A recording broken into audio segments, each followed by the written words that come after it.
Hello বন্ধু, রোজ নাম চাই আপনাদের সকলকে স্বাগত জানাচ্ছি। আমি আজ মালদা স্টেশনে, মালদা টাউন স্টেশনে এসেছি। আমার এক পুরনো বন্ধু হরিচন্দন কর, সে কাঞ্চনজঙ্ঘা এক্সপ্রেসে বাড়ি ফিরছে। তার বাড়ি হচ্ছে বাঁকুড়া জেলায়। তো আজ থেকে প্রায় 37-38 বছর আগে আমরা একই হোস্টেলে রুমমেট ছিলাম। খুব আনন্দ লাগছে আজকে আমার এই বন্ধুর সাথে দেখা হয়ে। এই যে আমি বন্ধুকে দেখাচ্ছি, এই যে আমার হরিচন্দন কর বন্ধু, খুব ডিয়ারেস্ট এবং ডিয়ারেস্ট ফ্রেন্ড আর কি আমার। একসাথে আমরা দীর্ঘদিন কাটিয়েছি। আর এই হচ্ছে তার ছেলে, হ্যাঁ, অয়ন কর, ফিজিক্স এমএসসি, গৌহাটি আইআইটি। দারুণ ব্যাপার স্যাপার। তো আজকে দেখা হলো। তো বন্ধু, কেমন আছো বলো?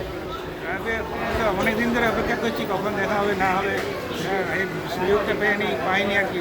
তারপর মাঝখানে যখন ফোনে যোগাযোগটা পেয়ে গেলাম, ফোনে কমিউনিকেশনটা আগে তো পাইনি, তার কমিউনিকেশন যখন কন্ট্যাক্ট নাম্বারটা পেলাম, তারপরে আমার খুবই ভালো লাগছে। প্রথম যেদিন কথা বলি, আমি বিজন অমিতার কাছ থেকে ফোন নাম্বারটা পেলাম, তারপরে সাথে আমি তোমাকে ফোন করেছিলাম। আজকে মানে ফেস টু ফেস দেখা হলো, এটা খুবই আনন্দ লাগছে। এতদিন একসাথে পরে কাটিয়েছি, এতদিন পরে আবার পেলাম। আর বাবু, তোমার পড়াশোনা কেমন চলছে?